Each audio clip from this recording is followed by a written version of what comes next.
மக்களே, இந்த ஒரு பதிவில் நம்ம என்ன பார்க்க போகிறோன்னா, நிறையா மூத்த பத்திரிகையாளர் அப்படிங்கிற போர்வையில் நிறைய பேர் என்ன சொல்லுவாங்கன்னா, தலைவர் விஜய் அவர்களுக்கு அரசியல் வருகை, அவருக்கு அரசியல் ஆர்வம் இருக்குது, அதெல்லாம் நான் தப்பு சொல்ல மாட்டேங்க. உண்மைக்குமே மக்களுக்கு நல்லது செய்யணுங்கிறதுக்காண்டி தான் வராரு. அவரை சுற்றி இருக்காங்கல்ல இந்த இரண்டாம் கட்ட தலைவர்கள், அவங்க தாங்க சரியில்லை, பிரச்சனைன்னு ஓடிட்டாங்க, எதுவுமே பண்ண மாட்டாங்க, எப்படி உங்களுக்கு செயல்படுறதுனே தெரில. இந்த இரண்டாம் கட்ட தலைவர்கள் காரணமாக தான் கட்சி சரியாக இல்லை. தலைவர் விஜய் அவர்கள் மனுஷனாக கரெக்டாக இருக்கார், அரசியல்வாதியாக அவருக்கு தெரியல பாதி விஷயங்கள். அப்போ அதை யார் சொல்லணும்? இரண்டாம் கட்ட தலைவர் சொல்லணும்னு சொல்லி தலைவர் விஜய் அவர்களை பலவீனமாக்கக்கூடிய முயற்சி இங்கே நடந்துகிட்டு இருக்கு. என் அண்ணன் யாருன்னு எனக்கு தெரியும், என் அண்ணன் யாரை வச்சு கட்சி நடத்திக்கிட்டு இருக்கார் அப்படிங்கிறது எனக்கு நல்லா தெரியும். இதெல்லாம் பார்க்கும்போது சில பேர் இன்ஃப்ளூயன்ஸ் ஆகிறாங்க நம்ம தோழர்கள். ஒருவேளை கரெக்டாக இருக்கும் தோழரே, ஏதோ அந்த அவருக்கு இவ்வளோ எலெக்ஷன் அவர் பார்க்குறாரு, கரெக்டாக அடிக்கிறார் பாருங்களேன். தலைவர் விஜயை குறை சொல்ல, ஆனால் சுற்றி இருக்கக்கூடிய எல்லாரையும் குறை சொல்கிறாரு, அப்போ இவர் கரெக்டான ஆள் அப்படின்னு சொல்லி நிறைய பேர் நம்ப ஆரம்பிக்கிறீங்க. அது உண்மை இல்லை தம்பி. சும்மா என்னத்தையாவது உட்காந்து எதையாவது சொல்லிக்கிட்டு இருக்காதப்பா, உண்மை இல்லைனா ப்ரூவ் பண்ணு அப்படின்னு சொன்னீங்கன்னா இந்த வீடியோ அதற்கான வீடியோ தான். நான் ஒவ்வொருத்தங்க பேரை சொல்லி அவங்க யாருங்கிறதை சுருக்கமாக தெளிவாக சொல்லி, இந்த குறிப்பிட்ட நாட்கள் இப்போ நடக்குதுல இந்த சினாரியோ, இந்த நாட்களில் அவங்க என்ன பங்களிப்பு பண்ணியிருக்காங்க அப்படிங்கிறத உங்கள்கிட்ட தெளிவாக சொல்கிறேன். இந்த முன்னாடி சொன்ன பார்த்தீங்களா ஒரு மூத்த பத்திரிகையாளர் குரூப்பு, அவங்கள நம்ப மாட்டீங்க இந்த வீடியோ பார்த்த பிறகு. ஒன்றா தெளிவாக நம்ம பார்க்கலாம். உற்சாக வணக்கங்கள், வாங்க பதிவுக்குள்ளே போகலாம். முதல் விஷயம் மக்களே, நான் ஆதவ் அர்ஜுனா அவர்லேருந்து வரேன். புஷியானந்த் அவர்லேருந்து தானப்பா வரணும், நீ ஏன் ஆதவ்லேருந்து வர அப்படின்னு சொல்லி கேட்டிங்கன்னா, நான் அவருக்கு பின்னாடி வரேன். அதனால் ஆதவ் அவர்கள் தான் எனக்கு ஃபஸ்ட்டு இங்கே ப்ரையாரிட்டி கொடுத்து நான் பேசணும்னு நினைக்கிறேன். ஆதவ் அர்ஜுனா அவர்களை எளிதாக விமர்சிக்கக்கூடிய அத்தனை பேர் என்ன சொல்லிடுவாங்கன்னா, இவர் லாட்ரி வித்த குடும்பம் இது அப்படிங்கிற நிறைய விஷயங்களை சொல்லிடுவாங்க. இந்த ஆதவ் அர்ஜுனா அவர்கள் நீங்கள் சொல்கிறபடியே லாட்ரியாக இருந்தால் இவர் யாரை எதிர்த்து தாவேக்கால இருந்து நிறையா பேசிகிட்டு இருக்கார். ஒன்று திமுக எதிர்ப்பு, இன்னொன்று பாஜக எதிர்ப்பு, ரெண்டு கட்சியும் தான் உட்காந்து எடுத்துக்கிட்டு இருக்காரு. அதிகாரத்தில் இருக்கக்கூடிய நபர்களை தாவேக்கால உட்காந்து எடுத்துக்கிட்டு இருக்கார். ரொம்ப பயங்கரமாக பேசுவார், போல்டாக பேசுவார், ரொம்ப முக்கியமான ஸ்டேட்மெண்ட் அத்தனையுமே அவர் சொல்லுவார். இவர் மேலே உங்களுக்கு மாற்று கருத்து இருந்துச்சு அல்லது இவரை முடக்கணும்னு நினச்சா அதிகாரம் உங்கள்கிட்ட இருக்குது. நீங்கள் நினச்சிங்கன்னா அமலாக்கத்துறை இருக்குது, இந்த பக்கம் வந்து வேறு சில போலீஸ் அமைப்புகள் அத்தனையுமே இருக்குது. இதெல்லாம் பயன்படுத்தி இவர் தப்பான தொழில் பண்ணுறாருன்னா இவரை முடக்க வேண்டியதானே. இவர் ஆல்ரெடி சொல்லிட்டார், அது என் குடும்பத்தோட தொழில், எனக்கும் அதுக்கும் சம்மந்தம் இல்லை, என்னோட பாதை வேற, இவரோட பாதை வேற அப்படிங்கிறத நிறையா சொல்லிட்டார். இவரை நிறையா குறி வச்சு பேசுகிற சவுக்கு சங்கர் அவர்கள் தொடர்ச்சியாக ஒரு விஷயம் சொல்லுவார். சவுக்கு சங்கர் அவரோட மச்சான் யார் தெரியுமா? சசிகாந்த் செந்தில் காங்கிரஸ் இருக்காரு. அதாவது சசிகாந்த் செந்திலோட அரசியல் வேற, சவுக்கோட அரசியல் வேறன்னு சவுக்கு சொல்லும் போது நம்ம நம்பணும். அதே நேரத்தில் ஆதவ் அர்ஜுனா அந்த ஸ்டேட்மெண்ட்டை சொன்னால் நம்ம நம்பக்கூடாது. இதுதான் சவுக்கு நம்மள்கிட்ட விதைக்கிற உளவியல். ஆதவ் அர்ஜுனா அவர்களை மட்டும் டார்கெட் பண்ணியே அவர் நிறைய பேசுவார். காரணம், இவரோட கூட்டணி அஜெண்டாக்கு ஆதவ் அர்ஜுனா அவர்கள் எதிராக இருக்கார் அப்படிங்கிறத புரிஞ்சுக்கிட்டதுனால அவரை டார்கெட் பண்ணுறாங்க. வேறு சில யூக அமைப்பாளரும் நமக்கு இந்த கூட்டணி சார்ந்த விஷயத்தில் எதிராக இருக்கிறதுனால இவங்களை பற்றி வாய்க்கு வந்த நிறைய விஷயங்களை சொல்றாங்க. ஸோ இவர் வீட்டில் ஆல்ரெடி அமலாக்கத்துறை ரைட்லாம் நடந்துச்சு. இவர் தப்பானவராக இருக்காரு, இவர் சரியில்லாதவராக இருக்காருன்னா அதிகாரம் உங்கள்கிட்ட இருக்கு, முடக்கிட்டு போக வேண்டியதானே. ஏன்னா இவர் மேலே ஏன் இவங்களுக்கு இவ்வளோ கோவம் வருதுன்னா, உச்சநீதிமன்றத்தில் நம்ம ஒரு தீர்ப்பு வாங்கணும் தெரியுமா? புள்ளி மாறாமல் நம்ம என்ன கேட்டோமோ அந்த புள்ளி மாறாமல் உச்சநீதிமன்றம் ஒரு தீர்ப்பு கொடுத்துட்டு கரூர் விஷயத்தில், அதுக்கு காரணகர்த்தாவே ஆதவ் அர்ஜுனா அவர்கள் தான். ஆதவ் அர்ஜுனா அவர்கள் மூலமாக மேற்கொள்ளப்பட்ட, ஏன்னா பெட்டிஷன் அவர் தான், அவர் மூலம் மேற்கொள்ளப்பட்ட அந்த நடவடிக்கை காரணமாக நீதிமன்றத்தில் 75 வருஷம் இருக்கக்கூடிய அந்த கட்சி நம்ம மண்ணக்கவு வச்சிருக்கோம். திமுக அதை எதிர்பார்க்கவே இல்லை. இப்படி ஒரு வேலையை செய்யும் போது இவர் மேலே இருக்கக்கூடிய நம்பகத்தன்மையை குறைக்கணும், தலைவர் விஜய் அவர்கள் இவரை நம்பி ஏமாறுறார் அப்படிங்கிற ஒரு பின்பத்தை உருவாக்கணும் அப்படிங்கிறதுக்காண்டி இந்த வேலை பார்க்குறாங்க. இவர் மேலே எனக்கு பெருமதிப்பு ஏன் இருக்குது தெரியுமா? ஒரு ஆளுங்கட்சி கூட்டணியில் இருந்துக்கிட்டு அவர் எவ்வளவோ தூரம் அதிகாரத்தை வந்து சுவைச்சு பார்த்துருக்க முடியும். ஆளுங்கட்சி கூட்டணியில் தப்பு இருக்குது அப்படின்னு சொல்லி பேசி உடச்சி வெளியே வந்து இன்னைக்கு தாவேக்கால எதிர்கட்சி அந்தஸ்தில் இருக்கக்கூடிய ஒரு கட்சியில் பயணிச்சுக்கிட்டு இருக்கார். ஆளுங்கட்சியில் இருந்து என்ன செய்யலாம், என்ன பண்ணலாம் அப்படிங்கிறது நான் சொல்லி உங்களுக்கு தெரிய வேண்டியதில்லை. திருமாவர்கள் மேலே வழக்கு பதிவு செய்கிறதுக்கு இவ்வளோ யோசிக்கிற போலீஸ்காரங்க பேசினா வழக்கு பதிவு செய்கிறதுல மிக தீவிரமாக வேலை பார்க்குறாங்க. ஒரு ஆக்சிடென்ட் பண்ண திருமா மேலே வழக்கு பதிவு செய்கிறதுக்கு போலீஸ் ரொம்ப யோசிக்குது. இதை வச்சே நீங்கள் புரிஞ்சுக்க முடியும் ஆளுங்கட்சி கூட்டணிக்கு எவ்வளோ மரியாதை இருக்குது. ஆளுங்கட்சிக்கு ஒரு மரியாதை இருக்குது, அதில் இணைஞ்சு செயல்படுற அந்த கூட்டணிக்கு அதோட தனித்த மரியாதை இருக்குது. எதிர்கட்சி அந்தஸ்தில் உட்காந்து அரசியல் பேசிக்கிட்டு இருக்கார். இவருக்கு என்ன தலையெழுத்தா? இவர் உச்சநீதிமன்றத்தில் மிக தீவிரமாக தாவேகா பக்கம் நிற்கிறாரு. வவுஃப் விஷயமா இருக்கட்டும், இதுவாக இருக்கட்டும், இந்த மாதிரி சட்ட ரீதியான விஷயங்கள் அத்தனையுமே நிறைய உச்சநீதிமன்றத்தில் பார்க்குறாரு. இவரை முடக்கணும் அப்படிங்கிறதுக்காண்டி இந்த அஜெண்டாவை செட் பண்ணி வேலை பார்த்துட்டு இருக்காங்க. இது நம்பர் 1. இப்போ ரெண்டாவது விஷயங்க, அதாவது பார்த்தீங்கன்னா நம்ம ஐஆர்எஸ் இருக்கார்ல அருண்ராஜ் அவர்கள், இந்த மனுஷன் மேலேயும் சில தாக்குதல் நடக்கும். இவர் ஒரு அதிகாரிங்க, இவருக்கு என்ன அரசியல் தெரிஞ்சிட போகுது அப்படிங்கிற ஒரு விஷயத்த சொல்கிறாங்க. இவருக்கு இந்த அரசியல் களத்தில் நம்ம தீவிரமாக செயல்படணும் அப்படிங்கிற மிக முக்கியமான முடிவெடுத்ததுக்கு இவர் மேலே எனக்கு கூடுதலாக மரியாதை இருக்கிறதுக்கு காரணம் என்ன தெரியுமா? சர்வீஸ் இன்னும் 10 வருஷத்துக்கு மேலே இருக்குது, அதை விட்டுட்டு வந்து ஒரு கட்சியில் பயணிக்கிறார். நான் தாவேக்கால பயணிக்கிறேன், ஆனால் எனக்கு எனக்கான தொழிலை விட்டுட்டு வந்து நான் தாவேக்கால பயணிக்கல. என்னோட தொழில் ஒரு பக்கம் இருக்குது, நான் ஒரு பக்கம் வேலை பார்த்துட்டு இருக்கேன். நீங்கள் இன்றைக்கி தாவேக்கா ஆதரவாளராக இருக்கலாம், தாவேக்கா சார்ந்த காணொலிகள் அத்தனையுமே பார்க்கலாம். அதுக்குன்னு உங்கள் பொழப்பை பார்க்காம தாவேக்கான்னு நீங்கள் சுத்தாமல் இல்லை, பொழப்பையும் பார்த்துட்டு தாவேக்காவும் பார்த்துட்டு இருக்கீங்க. ஆனால் இப்போ நம்ம பேசுகிறோம் பார்த்தீங்கன்னா ஐஆர்எஸ் அவர்கள், இவங்க பார்த்தீங்கன்னா ஒரு அரசு பதவியை விட்டுட்டு வந்து, அவர் போன பதவிலாம் சாதாரண பதவி கிடையாது. அவரோட சம்பளம், அவருக்கு இருக்கக்கூடிய சலுகைகள், இதை பதவியை கரெக்டாக முடிச்சார்னா பென்ஷன், இந்த மாதிரி ஏராளமான சலுகைகள் இருக்கும்போது அதை அத்தனை விட்டுட்டு வந்து ஒரு 10 வருஷம் சர்வீஸ் இருக்கும்போது, 2 வருஷம் முன்னாடி விட்டுட்டு வர்றதெல்லாம் பெரிய சீன் கிடையாது. 10 வருஷம் சர்வீஸ் மேலே இருக்கிற ஒருத்தரை விட்டுட்டு வந்து இந்த அரசியல் கட்சியில் பயணிச்சுக்கிட்டு இருக்காரு. இவரை வந்து நிறையா குத்துறாங்க, குடைகிறாங்க. அவரோட வாழ்க்கையை நீங்கள் எடுத்து பார்த்தீங்கன்னா ஒரு சர்வீஸ் ரிலேட்டடான பிஸ்னஸில் தான் அவர் இருப்பார். அதாவது பிஸ்னஸும் கூட சொல்லக்கூடாது, சர்வீஸ் ரிலேட்டடாக இருக்கக்கூடிய அந்த செக்டாரில் தான் இருப்பார். ஒன்று டாக்டராக இருக்கிறதுக்கு முயற்சி பண்ணார், ஒன்று ஐஆர்எஸ் ஆஃபீஸர் அப்படிங்கிறது ஒரு அரசு பணி தான். ஸோ அரசு பணி, அரசாங்கம் அப்படிங்கிற ஏரியாவை நோக்கி நகர்ந்து போகிறார். இந்த இஷ்யூவில், இந்த குறிப்பிட்ட நாட்கள் இவர் அமைதியாக இருக்கக்கூடிய விஷயத்தில் இவர் மேலே விமர்சனம் வந்துச்சு. தலைவர் விஜய் அவர்கள் வந்து வீடியோ காலில் அத்தனை குடும்பங்களை சந்திச்சார்ல, அத்தனை குடும்பத்தை நேராக பார்த்து பேசி கன்வின்ஸ் பண்ணி வீடியோ காலில் பார்த்து பேச வச்சது இவர் தான். ஏன்னா இவர் போகும்போது என்ன வேணா நடக்கலாம், அந்த குடும்பம் வந்து இவர் மேலே கோபமாக இருக்கலாம், தலைவர் விஜய் அவர்கள் மேலே கூட கோபமாக இருக்கலாம். ஃபங்க்ஷனுக்கு வந்து இல்லை உன்னோட நிகழ்ச்சிக்கு வந்து தான் என் குழந்தை இறந்து போச்சுன்னு கூட சில பேர் கொதிச்சிருக்கலாம். ஆனால் இங்கே யாருமே அப்படி நடந்துக்கல. ஒருவேளை அப்படி நடந்துக்கிட்டாங்க, இவரை தாக்க முற்படுறது கூட வாய்ப்பு இருக்குது. ரொம்ப சென்சிட்டிவான பிரச்சனை எடுத்து மிக தீவிரமாக எடுத்து சரி பண்ணி கொடுத்தாரு.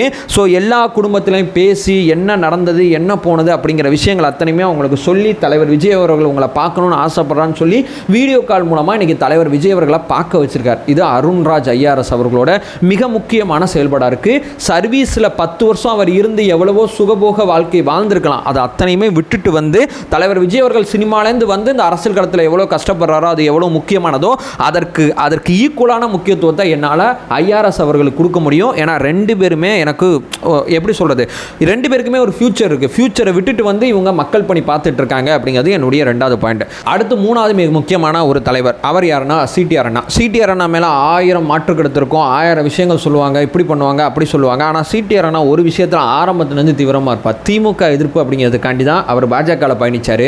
மாற்றத்துக்கான ஒரு அரசியல் கட்சியாக இருக்கணும் தான் பாஜகவில் பயணித்தார். பாஜக அந்த மாற்றத்துக்கான அரசியல் கட்சியாக இல்லை அப்படின்னு தெரிஞ்சோன்னா வெளியே வந்துட்டார். அதிமுகவில் பயணித்தார். திமுக எதிர்ப்பு அப்படிங்கிறதுல ரொம்ப தீவிரமாக இருப்பார். அதனால் அதிமுகவில் பயணித்தார். இன்றைக்கி தாவேக்கா பக்கம் வந்திருக்கார். இவ்வளோ நாள் இவ்வளோ கட்சிகளை அவர் பயணிச்சும் எந்த ஒரு கட்சி தலைவரை பற்றி இது வரைக்கும் தப்பாக பேசலை. நேற்று வரைக்கும் நமக்கு ஆதரவாக பேசிக்கிட்டு இருந்தவன் இன்றைக்கி எப்படி பேசுகிறான் அப்படிங்கிற அரசியல் உங்களுக்கு நிச்சயமாக தெரியும். தான் இது வரைக்கும் இருந்த கட்சி உயர் பதவியில் இருந்து கொண்டு அந்த கட்சியை அவர் வந்து எவ்வளோ தூரம் வேலை பார்த்தாலும் அந்த கட்சியை பற்றி இப்போ வரைக்கும் சிடிஆர்னா தப்பாக ஒரு வார்த்தை பேசலை. ஸோ மேனோட குவாலிட்டி அப்படிங்கிறது இங்கே தான் நம்ம தெரிஞ்சுக்கணும். தாவேக்கால நீங்கள் பயணிக்கலாம், தாவேக்கால ஏதோ ஒரு மாற்று கருத்து உங்களுக்கு வந்துச்சு, நீங்கள் வேறு கட்சியை நோக்கி பயணித்தாலும் தாவேக்கா பற்றி ஒரு வார்த்தை பேசாமல் வேறு கட்சியில் பயணிக்கிறான் பார்த்தீங்களா, அவனை நான் பெருசாக மதிப்பேன். தாவேக்கா மத்தியும் பற்றி பேசிக்கிட்டே இருக்கான் பார்த்தீங்களா, அவனை நம்பக்கூடாது. அவன் அஜெண்டா வச்சு தான் உள்ளே வந்திருக்கான், அஜெண்டா வச்சு தான் வெளியே போயிருக்கான் அப்படிங்கிறத நம்ம புரிஞ்சுக்கணும் அப்படின்னு சொல்லி நம்ம புரிஞ்சுக்கலாம். சரி, இவர் வந்து தலைமறைவு அப்படிலாம் செய்தி வந்துச்சு தம்பி, அவர் தலைமறைவெல்லாம் இல்லைங்க, அவர் வந்து ஆக்டிவாக தான் இருந்தார். ஏன்னா சோஷியல் விங்கில் நான் இருக்கேன், சோஷியல் விங்கோட ஹெட்டாக இருக்குது சிடிஆர் தான். அது மட்டும் இல்லாமல் இவர் வந்து வக்கீல் டீமே இவர் தான் மேனேஜ் பண்ணுறாரு, ஐடி விங்கையும் இவர் தான் மேனேஜ் பண்ணுறாரு, கட்சியோட அஃபீஷியல் ஸ்போக்ஸ் பர்சனாகவும் இவர் தான் இருக்கார். அது மட்டும் இல்லாமல் இவர் இப்போ வந்து ப்ரமோஷன் கொடுத்துருக்காங்க இவருக்கு. இவர் வந்து துணையில் இருந்தார், துணை பொதுச் செயலாளர் அப்படிங்கிற ரேஞ்சில் இருந்தார். இப்போ வந்து இணை பொதுச் செயலாளர் அப்படிங்கிற ரேஞ்சுக்கு இவர் வந்து இவரை மாற்றிருக்காங்க. இப்போ நம்ம கட்சி சார்பாக உயர்நீதிமன்றத்தில் நிறையா வழக்குகள் அத்தனையுமே நடந்துச்சு பார்த்தீங்களா, இவர் நீதிமன்றத்தை அவமதிச்சு பேசிட்டார், இவர் அதை பண்ணிட்டார், இவர் இதை பண்ணிட்டார் அப்படின்னு சொல்லி ஏகப்பட்ட வழக்குகள் போட்டாங்கல்ல. இது அத்தனை பேருமே இன்றைக்கி வெளியே இருக்காங்கன்னா அத்தனை பேருக்கும் ஜாமீன் விஷயத்தில் மிக தீவிரமாக வேலை பார்த்தது சிடிஆர் தான். அவரோட ஜாமீன் மறுக்கப்பட்டாலும் சுற்றி இருக்கக்கூடிய அத்தனை பேருக்கும் அவர் ஜாமீன் வாங்கி கொடுத்துருக்கார். இதுதான் மிக முக்கியமான விஷயமா இருக்குது. இந்த மாதிரி கட்சியோட நிர்வாகிகள் நீதிமன்ற படிக்கட்டுகளை ஏறி நிறையா கஷ்டப்படும் போது அத்தனை பேருக்கும் இந்த வழக்கில் ஜாமீன் வாங்கி கொடுத்தது எங்கள் அண்ணன் சிடிஆர் தான். இது மட்டும் இல்லாமல் சோஷியல் விங்கில் இருக்கக்கூடிய நிறைய பேரை தொடர்ச்சியாக பாசிட்டிவ் வைப்பை கொடுத்து ஊக்குவிப்பாக வச்சுக்கிறதும் சிடிஆர் தான். இந்த மாதிரி இவரை பற்றி ஏராளமான மாற்று கருத்துக்கள் வந்தாலும் இவர் திமுக எதிர்ப்பு அப்படிங்கிற அந்த கொள்கையிலேருந்து ஒரு நாளும் விலகினது கிடையாது. திமுகவை எதிர்க்கணும் அப்படிங்கிறதுக்காண்டி தான் அதிமுக தீர்வாக இருக்காது பாஜகவில் பயணித்தார். பாஜக சரியில்லை அப்படிங்கிறதுக்காண்டி வேறு ஆப்ஷன் இல்லாமல் அதிமுகவில் பயணித்தார். இன்றைக்கி தாவேக்கா அப்படிங்கிற ஒரு ஆப்ஷன் வந்தோன்னா தாவேக்கா பக்கம் வந்துட்டார். ஸோ இவரை பற்றியும் நம்ம நிறையா மாற்று கருத்துக்கள் நிறைய பேர் பேசியிருப்பாங்க, செஞ்சுருப்பாங்க. இதையும் நீங்கள் நம்ப தேவையில்லை. இவரோட உழைப்பு தலைவருக்கு தெரிஞ்சதுனால தான் கட்சியில் இவருக்கு கொடுக்கப்பட்ட பதவியை தாண்டி இவருக்கு ப்ரமோஷன் கொடுத்துருக்காங்க அப்படிங்கிறது நான் இங்கே பதிவு செஞ்சிடறேன். கடைசியாக பார்த்தீங்கன்னா புஷி ஆனந்த் அவர்களை பற்றி பேசுகிறேன். ஏன் இவரை பற்றி கடைசியாக பேசுகிறேன்னா, மற்ற அரசியல் தலைவர்களை தாண்டி இவருக்கு சில குவாலிட்டி இல்லை, இவர் வந்து இன்செக்யூரிட்டி இருக்கக்கூடிய ஒரு மனிதர், இவருக்கு வந்து எதுவுமே தெரியாது அப்படிங்கிற பல்வேறு விதமான விமர்சனங்கள் இவரை நோக்கி வரும். ஆனால் இவருக்கு வந்து ஒரு விஷயம் தெரியும், தளபதிக்கு உண்மையாக இருக்கணும் அப்படிங்கிற ஒரு விஷயம் தெரியும். அவருக்கு அரசியல் தெரியாமல் இருக்கலாம், இல்லை பயங்கரமாக மேடையில் பேச தெரியாமல் இருக்கலாம். ஆனால் அவர்கிட்ட ஒரு உண்மை இருக்குது. தளபதியை வந்து நம்ம வந்து தளபதி தான், தளபதியை தாண்டி நமக்கு எதுவும் இல்லை அப்படிங்கிற ஒரு விஷயத்தில் ரொம்ப தீர்க்கமாக இருக்கக்கூடிய ஒரு உண்மையான விசுவாசி, அதில் மாற்றுக்கிறதே கிடையாது. பட் இவரோட way of tone, way of speech இதெல்லாம் பார்க்கும்போது இவருக்கு வந்து இந்த தகுதி இல்லை அப்படின்னு சொல்லி நிறைய பேர் நினைக்கிறாங்க. அப்படி கிடையாது. இவருக்கு தகுதி இல்லைன்னா அந்த கட்சியில் அந்த பொறுப்பில் இவர் இருக்க மாட்டார். இவருக்கு அதாவது திரைக்கு முன்னாடி நம்ம பார்வையில் ஒரு 10 விஷயங்களை போட்டுக்கிட்டு அவர்கிட்ட அந்த தகுதி இருக்கான்னு பார்த்தீங்கன்னா அந்த தகுதி அவர்கிட்ட இல்லைனாட்டியும் நம்மக்கிட்ட இல்லாத, நம்ம யோசிக்காத பல தகுதிகள் அவர்கிட்ட இருக்குது. அதனால தான் அவர் இருக்கார். ஸோ இப்போ நான் பேசின 3 தலைவர்களை ஏன் அவரை கடைசியாக பேசினேன்னா, அந்த 3 தலைவர் இல்லாத போது விக்கிரவாண்டி மாநாட்டை சக்ஸஸ்ஃபுல்லாக நடத்தினார். இதுதான் மிக முக்கியமானது. ஸோ இவர்கிட்ட ஒரு பொறுப்பை கொடுத்து இந்த வேலையை போய் இங்கே பாருங்கன்னா அந்த வேலையை ரொம்ப தீர்க்கமாக பார்த்துருப்பார். தலைவர் விஜய் அவர்களோட செயல்பாடு, அவர் என்ன நினைக்கிறாரோ அதை செய்யணும்னு நினைக்கக்கூடிய ஒரு 2ஆம் கட்ட ஒரு தலைவரில் மிக முக்கியமான தலைவராக இருக்கார். இவரும் தலைமறைவாயிட்டார், இதை ஆயிட்டார் நிறைய செய்திகளில் பார்த்துருப்பீங்க. இவர் தலைமறைவாக தான் இல்லை. சரி, இவர் தலைமறைவானாலும் ஆளுங்கட்சியால் பிடிக்க முடியாதா? ஆளுங்கட்சி இவர் அரெஸ்ட் பண்ணாலும் அந்த வழக்கு நிற்காது. அதை தாண்டி இவருக்கு நான் வெயிலபிள் செக்ஷனில் ஒரு வழக்கு போட்டிருக்காங்க. எனக்கு வந்து என் மேலே பொய் வழக்கு போட்டிருக்கீங்கப்பா, நான் வந்து சிறைக்கு வந்து உட்காரம்பா அப்படின்னு சொல்லி நீங்கள் போட்ட பொய் வழக்க 90 நாள் என்னால் வெளியே வர முடியாது. ஒரு கட்சியோட பொதுச் செயலாளர் 90 நாள் சிறையில் இருந்தாருன்னா அந்த கட்சியை ஆக்டிவாக நடத்திட முடியுமா? நடத்திட முடியாது. அவர் தலைமறைவாக இருந்தாலும் தமிழ்நாடு அரசு பிடிச்சிருக்க முடியும். தமிழ்நாடு அரசு பிடிக்கிறதுல தீவிரம் காட்டல. அவர் மீடியாவுக்கு வராமல் தன்னுடைய வேலைகள் அத்தனையுமே பார்த்துட்டு இருந்தார். தலைமறைவு அப்படிங்கிற செய்தியை போட்டது இந்த பேனா நிறுவனம் ஒன்று இருக்குது பார்த்தீங்களா, அதுதான் இந்த அஜெண்டா வேலையை பார்த்துச்சு. மற்றபடி வேறு எதுவுமே கிடையாது. ஸோ இவர் வந்து கேப்பபிள் இல்லையா அப்படிங்கிற மாதிரிலாம் நீங்கள் யோசிச்சிங்கன்னா, கேப்பபிள் இல்லைன்னா தாவேகளை பயணிக்கவே முடியாது. என் அனுபவத்தில் சொல்கிறேன் அப்படிங்கிற ஒரு விஷயத்தை நான் இங்கே பதிவு செய்கிறேன். ஸோ இவர் தளபதி நினச்சதை அவரால் முடிஞ்ச அளவு ரொம்ப தீர்க்கமாக செஞ்சு கொடுத்துக்கிட்டு இருக்காரு.